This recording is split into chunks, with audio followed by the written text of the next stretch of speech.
Hello students. आज हम PGT mathematics के DSSB के सिलेबस के बारे में डिस्कस करेंगे। इस सिलेबस में बच्चों को सबसे ज़्यादा प्रॉब्लम आ रही है कि ग्रेजुएशन का हम कितना करें, +1 पे ज़्यादा ध्यान दें, +2 पे ज़्यादा ध्यान दें। तो इसके लिए हम आज पूरा डिटेल से एक एक टॉपिक को उठाकर डिस्कस करेंगे। ठीक है, स्टार्ट करते हैं। सबसे पहले कि पेपर में हमारे पास क्या पार्ट आएगा, कितना मैथ आएगा, कितना और टॉपिक्स आएंगे, सबके बारे में हम डिस्कस करते हैं। तो सबसे पहला जो आपका पेपर है, इसमें हमारे पास 2 पार्ट्स रहेंगे। 2 पार्ट में आपका पेपर होगा। फर्स्ट पार्ट जो है हमारे पास रहेगा इसका कॉमन पार्ट। फर्स्ट पार्ट में हमारे पास रहेगा कॉमन। कॉमन में हमारे पास बच्चों क्या क्या आएगा? 20 मार्क्स की जर्नल अटेंडेंस हो जाएगी जर्नल के लिए। इसके बाद रीजनिंग के लिए 20 मार्क्स हो जाएंगे। अर्थमेटिक और न्यूमेरिकल एबिलिटी का जो पार्ट है वो उसके भी हमारे पास 20 क्वेश्चंस 20 मार्क्स के। हिंदी एंड इंग्लिश के 20 मार्क्स के। तो इस तरीके से हमारे पास हो जाते हैं 20 marks and 100 marks and 100 questions. इसके अंदर हमारे पास कंडीशन है कि अगर आप 40% इसके अंदर आप स्कोर करते हो तब आपका पेपर सेकंड जो है वो चेक होगा। अगर आपने इसमें 100 में से 40% स्कोर नहीं किया तो आपका सेकंड पेपर चेक नहीं होगा। इसका मतलब हमें इसके लिए भी तैयारी करनी पड़ेगी। बट मैथमेटिक्स के स्टूडेंट्स के लिए हमारे पास एक फायदा है कि हमारे पास 20% जो क्वेश्चन है वो हमारे मैथ के ही है। अर्थमेटिक में 10 तक के बहुत इजी टॉपिक्स के ऊपर से आते हैं, तो मैथ स्टूडेंट्स के लिए ये 20 स्कोर करना बहुत इजी है। 20 बाकी आप देख लीजिए, आपने 80 में से 20 करने हैं तो ये 40 मार्क्स की ज्यादा टेंशन लेने की हमें जरूरत नहीं है। उसके बाद हमारे पास आता है हमारा मेन सब्जेक्ट मैथ। मैथ के हमारे पास 200 क्वेश्चंस आएंगे एंड 200 ही मार्क्स का होगा हमारे पास। बट पेपर की एक ये है कि इसमें हमारे पास नेगेटिव मार्किंग है। नेगेटिव मार्किंग है हमारे पास 1/4 की। बल्कि हमने जो भी क्वेश्चन करने हैं उसकी एक्यूरेसी के ऊपर ज्यादा ध्यान देना है। ये चीज नहीं कि अटेम्प्ट करते गए भाई मैं तो 200 क्वेश्चन अटेम्प्ट कराया हूं, बट 200 में से आपने 50 क्वेश्चन तो गलती कर दिए। इससे अच्छा रहेगा कि क्वेश्चन कम करे पर उसकी एक्यूरेसी के ऊपर ज्यादा ध्यान दिया जाए। और एक्यूरेसी किससे आएगी? एक्यूरेसी आएगी हमारे जितना हमें सिलेबस अच्छे से पता होगा, जो हमारे टॉपिक स्ट्रॉन्ग है, ज्यादा मार्क्स के हैं, हम उन पे जोर देंगे। जो बिल्कुल छोटे छोटे टॉपिक्स हैं, कई बार हम बच्चों में क्या दिक्कत रहती है कि टॉपिक का क्वेश्चन तो आना होता है एक और बच्चा लगा देता है उस पर 2-2 3-3 दिन। ठीक, तो टाइम वेस्ट हो गया। जब पेपर में वो एक क्वेश्चन नजर आता है बच्चा वहीं पर डिप्रेस हो जाता है कि ओह मैंने तो इतनी तैयारी की थी, क्वेश्चन तो मेरा आया ही नहीं। तो उसी से बचाने के लिए आपको पूरे सिलेबस को अच्छे से समझाया जा रहा है कि कहां से हमने क्या क्या करना है। ये तो इसमें हमारे पास 2 पार्ट हो गए, एक तो ग्रेजुएशन का पार्ट और दूसरा +1 और +2 का। सबसे ज्यादा बच्चों को इसी चीज में कंफ्यूजिंग है कि ग्रेजुएशन का कितना किया जाए, +1 +2 का कितना किया जाए। तो यहां से हम आपको डिटेल में बता रही हूं मैं आपको कि कौन से टॉपिक आपने ग्रेजुएशन में से उठाने हैं और ज्यादा स्कोरिंग भी है हमारे पास। तो स्टार्ट करते हैं। सबसे पहले ग्रेजुएशन में हमारे पास आता है लीनियर अलजेब्रा। लीनियर अलजेब्रा के अंदर जो टॉपिक्स हैं उसके अंदर rank, nullity, transformation, basis find करना मैट्रिक्स का, डायमेंशन फाइंड करना, सब स्पेस के बारे में, इनर प्रोडक्ट के बारे में, इन टॉपिक्स के ऊपर क्वेश्चन देखे गए हैं पिछले जितने भी हमारे पास देखे हैं। तो सबसे इंपॉर्टेंट है लीनियर अलजेब्रा और सबसे इजी भी है। क्यों? क्योंकि इसमें हमारे पास +1 +2 का जो मैट्रिक्स पोर्शन है वो बहुत यूजफुल हो जाता है।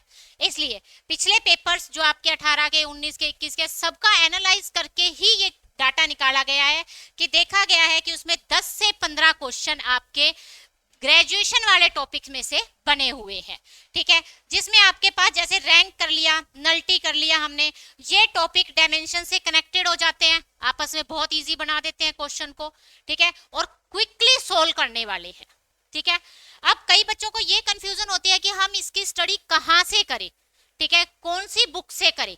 तो सबसे अच्छा होगा कि आपने ग्रेजुएशन की हुई है, सभी बच्चों ने ग्रेजुएशन के सेमेस्टर 6 की की जो बुक है लीनियर अलजेब्रा, उसके अंदर आपको ये सभी टॉपिक बहुत अच्छे से मिल सकते हैं। जो बच्चे सेल्फ स्टडी करना चाहते हैं वो बच्चे ग्रेजुएशन की 6 सेम की बुक में से इसे कर सकते हैं। इसके बाद सेकंड टॉपिक हमारे पास आ जाता है एब्सेंट अलजेब्रा। एब्सेंट अलजेब्रा के अंदर जो है कॉन्ग्रेंसी आ जाएगी हमारे पास, congruency, Fermat, Wilson theorem, divisibility, greatest integer, divisors. ठीक है, ये भी बहुत इजी है, नाम छोटे छोटे हैं पर ये बहुत अच्छे से टॉपिक हैं बड़े बड़े। बच्चे इसमें बड़े दिक्कत है कि जी ये थ्योरम याद करनी पड़ेगी क्या हमें, फॉर्मेट और विल्सन थ्योरम्स, ऐसी ऐसी कई थ्योरम्स है, इन्हें हमें याद नहीं करना, इनके रिजल्ट को ये देखना है कि वो हमें अप्लाई कैसे करने हैं। जैसे मैं एक हिंट देती हूँ आपको, मान लो ऐसे क्वेश्चन आ जाएगा हमारे पास, p-1 factorial कॉन्ग्रेंसी A mode of p के लिए। अब इस क्वेश्चन को वो आपसे पेपर में 2 या 3 तरीके से पूछ सकता है।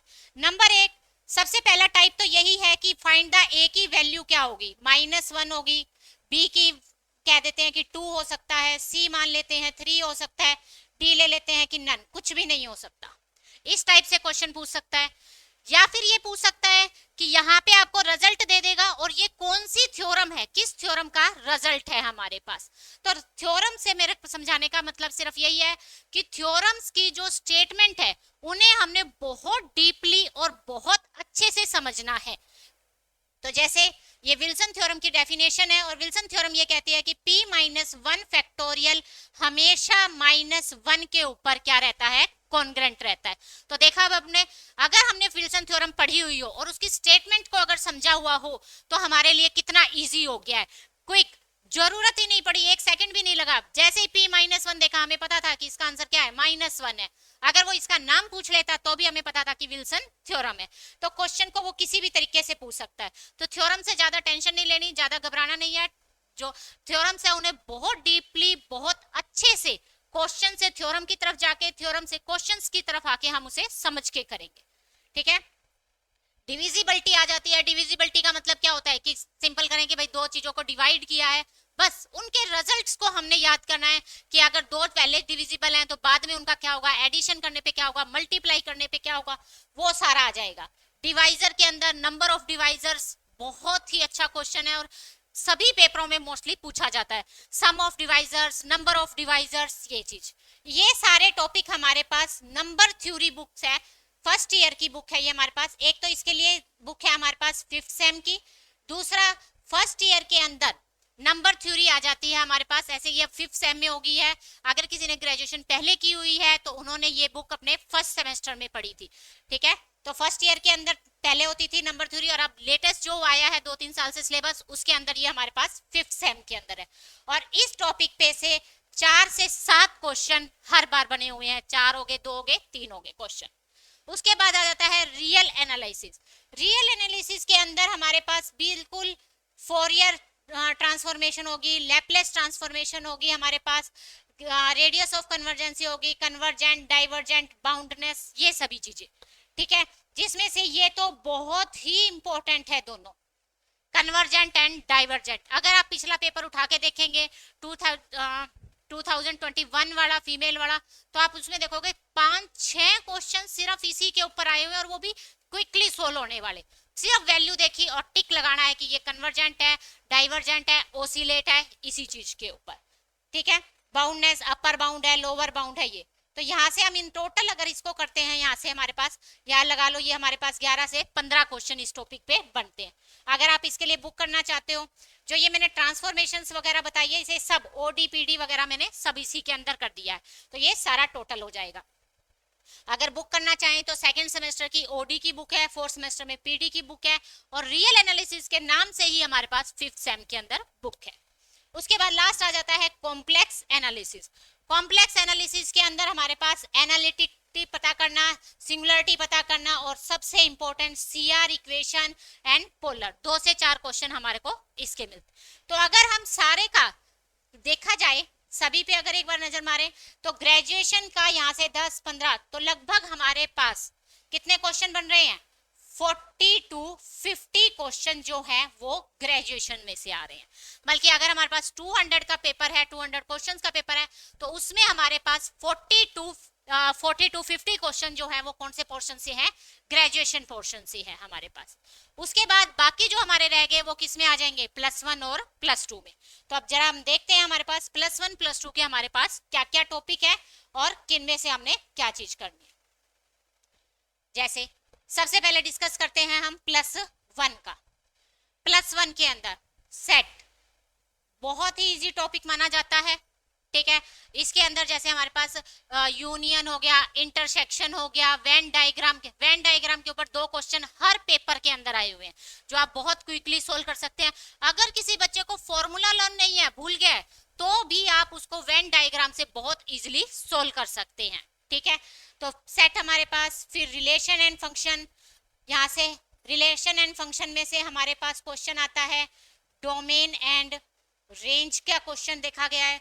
कॉम्प्लेक्स नंबर हो गया, कॉम्प्लेक्स नंबर के अंदर हमारे पास कौन से आ जाएंगे कि उसका स्क्वायर रूट निकालना, आर्ग्यूमेंट निकालना, मॉडुलस निकालना, ये सब इसके लोकस के ऊपर आ जाता है। थोड़ा सा जो बच्चों को टफ लगता है, पर अगर उसे समझ के किया जाए तो बहुत इजी है, ठीक है। क्वाड्रेटिक इक्वेशन के अंदर nature of root, number of root, कितने रियल रूट लाई करते हैं, कितने इमेजिनरी रूट लाई करते हैं, ये सब हम डिस्कस करेंगे।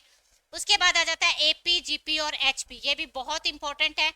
आप इसको सीरीज भी बोल सकते हो, ठीक है। जो हमने कन्वर्जेंसी डाइवर्जेंसी सीरीज करेंगे वो भी हम इसी में भी काउंट कर सकते हैं, कुछ लोग इसमें मान लेते हैं, कैसे भी।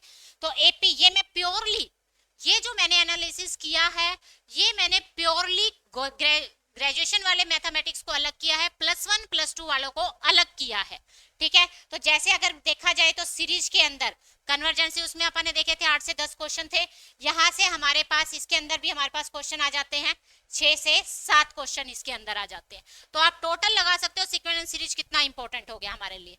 प्रिंसिपल मैथमेटिकल ये हमारे पास कुछ ज्यादा नहीं है, इसका 1 से 2 ही क्वेश्चन देखने को मिलता है, पर है बड़ा स्कोरिंग। क्यों?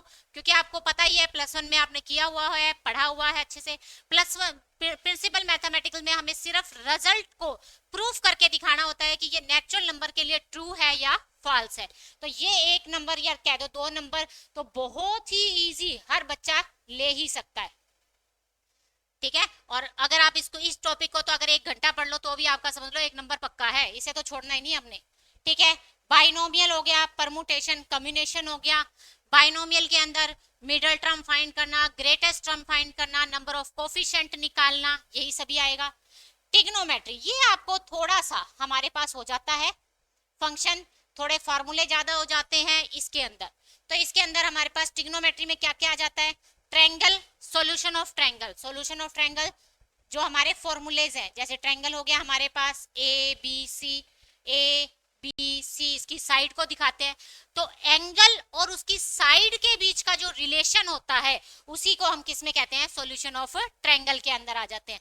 जैसे थोड़ा सा याद आए तो आपको cos A का हम फार्मूला करते हैं b² + c² - a² divide by 2 time of BC। और ट्रिग्नोमेट्री बहुत ज्यादा इंपॉर्टेंट है क्योंकि हमने 40 to 15 क्वेश्चन हमने इसमें से देखे गए हैं, ठीक है। वैल्यूज निकालना, अब जैसे हमने बता रही हूँ भी फीमेल वाला पेपर देखो 21 का, सिंपल कोस 7.5 की वैल्यू पूछी हुई है, कोट की वैल्यू पूछी, बहुत इजी क्वेश्चंस आए हुए हैं, ठीक है। हाइट ये मैंने स्पेशल इसके अंदर डाला है, हाइट एंड डिस्टेंस का, क्योंकि हमारे पास +2 वाली जो या +1 में करते हैं तो हाइट ऑफ डिस्टेंस के हमारे पास क्वेश्चंस नहीं होते, हमारे पास उसके अंदर फंक्शन के ट्रिग्नोमेट्री वाले फंक्शंस फार्मूलेज ही है। पर कई बार 1-2 पेपर है उनमें हमारे पास हाइट डिस्टेंस का है जो कि हम 10th के अंदर करके आते हैं, ठीक है। उसके बाद आ जाता है पॉइंट और लाइन के अंदर स्लोप निकालना, एंगल बिटवीन द 2 लाइंस निकालना पॉइंट के लिए, ये सारा। उसके बाद कॉनिक सेक्शन और इनमें मिला के हमारे पास ये क्वेश्चन हो जाते हैं 5-6 क्वेश्चन इसके अंदर हो जाते हैं। हाइपरबोला की इक्वेशन, पैराबोला की इक्वेशन, इलिप्स की, सर्कल की, इनके नॉर्मल की, नंबर ऑफ नॉर्मल सर्कल के ऊपर हो जाता है, जैसे टेंजेंट की इक्वेशंस, ये सारा। परमुटेशन कॉम्बिनेशन और बाइनोमियल हम मिला भी सकते हैं आपस में। परमुटेशन ऑफ कॉम्बिनेशंस के अंदर हमारे पास सारे टॉपिक्स आ जाते हैं कि जैसे कोई है एनवलप वाला, बहुत इंपॉर्टेंट रहता है इसका ये क्वेश्चन बहुत ही, कि एनवलप है उनमें से राइट परमुटेशन क्या होगी उसकी, हमारे पास अगर हमें टोटल एनवलप है और हर लेटर को राइट के अंदर डालना है या एक राइट के अंदर नहीं होना चाहिए, बहुत ही इंपॉर्टेंट है ये हमारे पास। तो ये परमुटेशन कम्बिनेशन। तो हमारे पास यहाँ से हो जाता है +1 का। उसके बाद हम आ जाते हैं +2 के अंदर क्या क्या टॉपिक करने हैं हमने। +2 के अंदर हमारे पास आ जाता है सबसे पहले matrix and determinant. Matrix and determinant के 2 से 5। अब कईयों को ये कंफ्यूजन होगी कि सिर्फ 2 से 5। मैट्रिक्स को मैं पहले भी बता चुकी हूँ कि ये चीज हम लीनियर अलजेब्रा को मिला के ही करते हैं, पर मैंने +2 वालों को अलग से काउंट किया है, लीनियर अलजेब्रा वाले क्वेश्चनों को अलग से किया है। क्या जैसे अब मैट्रिक्स है, मैट्रिक्स का रैंक फाइंड आउट करना है, तो आप रैंक जो फाइंड आउट है वो ग्रेजुएशन में काउंट कर सकते हैं, क्योंकि हम +2 में ये चीज नहीं करते हैं। ठीक है। डिटर्मिनेंट, ये टॉपिक, ये जो 2 से 5 क्वेश्चन मैंने काउंट किए हैं, ये सिर्फ मैंने प्रॉपर्टीज के ऊपर वाले काउंट किए हैं। जो एडजॉइंट की प्रॉपर्टी होती है कि एडजॉइंट ऑफ ए किसके इक्वल होता है, डिटर्मिनेंट निकालें तो ये n-1 के इक्वल हो जाता है, ऐसे ही ये प्रॉपर्टीज। ठीक है। इनवर्स ट्रिग्नोमेट्री उसमें काउंट हो ही गई है। उसके बाद हो जाता है limit limit, continuity and derivative. इसके ऊपर 7 से 8 क्वेश्चन आ जाते हैं। एप्लीकेशन ऑफ डेरिवेटिव के अंदर हमारे पास आ जाते हैं टेंजेंट, उसके नॉर्मल की, मोनोटोनिक, बहुत ही इंपॉर्टेंट, मैक्सिमा मिनिमा। मोस्टली ये जो 4 से 5 क्वेश्चन लगा रही हूँ, मुझे लग रहा है ये मैक्सिमा मिनिमा में से ही ज्यादातर पूछे गए हैं, या इंक्रीजिंग डिक्रीजिंग में से पूछे गए हैं। अब फिर वहीं पे वही बात आ जाती है, इंक्रीजिंग डिक्रीजिंग जो है वहां पे हमने सीक्वेंस सीरीज के अंदर देखी, सीक्वेंस सीरीज के अंदर हम इक्वेशंस सीरीज जो होती है उनकी देखते हैं कि वो इंक्रीजिंग है डिक्रीजिंग है, और इसके अंदर से हम किसमें देखेंगे, कर्व का इंक्रीजिंग और डिक्रीजिंग सीखेंगे। क्लियर। जो एपीजीपी वाला है, ग्रेजुएशन वाला है, उसमें हम सीरीज के लिए करते हैं, और इसके अंदर हम फंक्शंस को, जैसे कर्व कोई दे दिया कि x² + 2x + 3, ये फंक्शन जिस इंटरवल में कहेगा उसमें इंक्रीजिंग है या फिर डिक्रीजिंग है, इस चीज के लिए। उसके बाद टॉपिक आ जाता है integration, integration and define integral. यहाँ से इंटीग्रेशन फॉर्मूलेज ही याद करने हैं आपने। ज्यादा यूजफुल हमारे पास कौन सा हो जाता है, application of integration. Application of integration में से क्या करेंगे कि under the curve, area under the curve, area दे दिया जाएगा, कर्व्स का उनका एरिया फाइंड आउट करना कर्व का। ठीक है। या इलिप्स का, हाइपरबोला का, या एक हाइपरबोला और इलिप्स को आपने मिक्स कर दिया उनका, तो वो सारा कुछ हम किसके अंदर स्टडी करेंगे, एप्लीकेशन ऑफ इंटीग्रल। आप डेरिवेटिव कर चुके हैं इंटीग्रेशन, और इनको मिला के हमारे पास बन जाती है डिफरेंशियल इक्वेशन। ठीक। उस डिफरेंशियल इक्वेशन, ये सारे टॉपिक अगर हम लगाएं तो लगभग ये सभी टॉपिक साथ ही हैं। यहाँ से कि लिमिट, कंटिन्यूटी ले लेते हैं, डेरिवेटिव ले लेते हैं उसी का, एप्लीकेशन उसकी, इंटीग्रेशन, डेरिवेटिव, ये सब हमारा कैलकुलस के अंदर ही काउंट होगा टॉपिक पूरा। फिर आ जाता है हमारे पास वेक्टर एंड 3D। अब यहाँ पे कंफ्यूज मत हो जाना भाई, लाइन और प्लेन, लाइन और प्लेन तो आपने कहा था कि +1 के अंदर से करेंगे। वो लाइन और प्लेन हमारे पास किसमें था, हमारे पास कोऑर्डिनेट ज्योमेट्री का था, और ये लाइन और प्लेन हमारे पास किसका आ जाएगा, 3D का, जो कि किसके ऊपर बेस्ड होगा, हमारा वेक्टर के ऊपर बेस होगा। ठीक है। स्टैटिक्स, ये स्टैटिस्टिक, इसके अंदर से ये बड़ा इंपॉर्टेंट है भाई, बहुत ही इजी होता है, 8 से 10 क्वेश्चन देखे गए हैं, और सिंपल मोड, मोड हो गया, मीडियन हो गया, छोटी छोटी इनके फॉर्मूले हैं, छोटे छोटे इनको अप्लाई करना है हमारे पास। लास्ट प्रोबेबिलिटी, प्रोबेबिलिटी जो है मैंने +2 के अंदर इसको काउंट कर दिया है, +1 वाली भी आएगी इसके अंदर। +1 के अंदर हम बेसिक करते हैं, मेन जो होता है वो +2 का ही है हमारे पास, +1 एंड +2 का। तो यहाँ दोनों क्या आ जाएगा, 6 से 8 क्वेश्चन हम देखते हैं कि प्रोबेबिलिटी में से पूछे जाते हैं। ठीक है। तो इसके अंदर मैंने आपको ग्रेजुएशन का बिल्कुल अलग से हर टॉपिक बता दिया। बहुत ज्यादा ग्रेजुएशन के अंदर जाने का या टाइम वेस्ट करने की जरूरत नहीं है। जो आपको टॉपिक बताएंगे उन्हें बहुत अच्छे से करें, तभी हमारे पास स्कोरिंग अच्छी बनेगी। फिर से मैं बता रही हूँ कि नंबर ऑफ क्वेश्चन अटेम्प्ट करने का फायदा नहीं है, एक्यूरेसी, करेक्ट आंसर अटेम्प्ट करने का हमें को फायदा होगा। और ये चीज हमारी जब ही आएगी जब हम सिलेबस को अच्छे से एनालाइज करने के बाद ही अपनी स्टडी को स्टार्ट करेंगे। ठीक है। देन सिलेबस हमारे पास, फिर से हम दोबारा एक बार देख लेते हैं इसको। +2 का हो गया हमारे पास, सभी टॉपिक बता दिए आपको, सारे टॉपिक, सबके मार्क्स बता दिए कि इसमें से कितने मार्क्स का आ सकता है। अब आपने ये देखना है कि आपका कौन सा टॉपिक वीक है और अगर वो टॉपिक वीक है और उसके क्वेश्चन बहुत ज्यादा आ रहे हैं तो अब ये टाइम है आपके पास कि आप स्टार्ट कर दीजिए उस टॉपिक को स्ट्रॉन्ग बनाने के लिए। उसके बाद हमारे पास हो गया +1 के, अब जैसे मैं बता रही हूँ कि आपको कि जो हमारे पास +1 का जो टॉपिक है प्रिंसिपल मैथमेटिक्स, इसका एक क्वेश्चन आना ही आना है, ठीक है। और ये स्टडी करने के लिए इसके लिए कितना टाइम देना है, 1 से 2 घंटे सिर्फ आपको, ठीक है। और बहुत ही इजी क्वेश्चन है, तो इस तरीके से आप छाट के रखिए कि ये जो टॉपिक है ये हम पेपर के पास में भी इसको करेंगे तो भी आराम से हो जाएगा। अब आप कहोगे जी चलो हम तो लाइन जो है ना वो पेपर के पास, कैसे करोगे लाइन को पेपर के पास, लाइन का टॉपिक इतना लेंथी है कि आपको 10 से 15 दिन तो चाहिए चाहिए और फिर उसको दिमाग में भी बिठाना है। तो आप सिलेबस आपके आगे बता दिया गया है, इसको अच्छे से डिटेल से समझा दिया गया है। तो आप सब बच्चों से यही है कि अपने टॉपिक को, अपने स्ट्रॉन्ग पॉइंट को, अपने वीक पॉइंट को डिस्कस करें, सोचें और अपनी पढ़ाई को स्टार्ट कर दीजिए। Then thank you.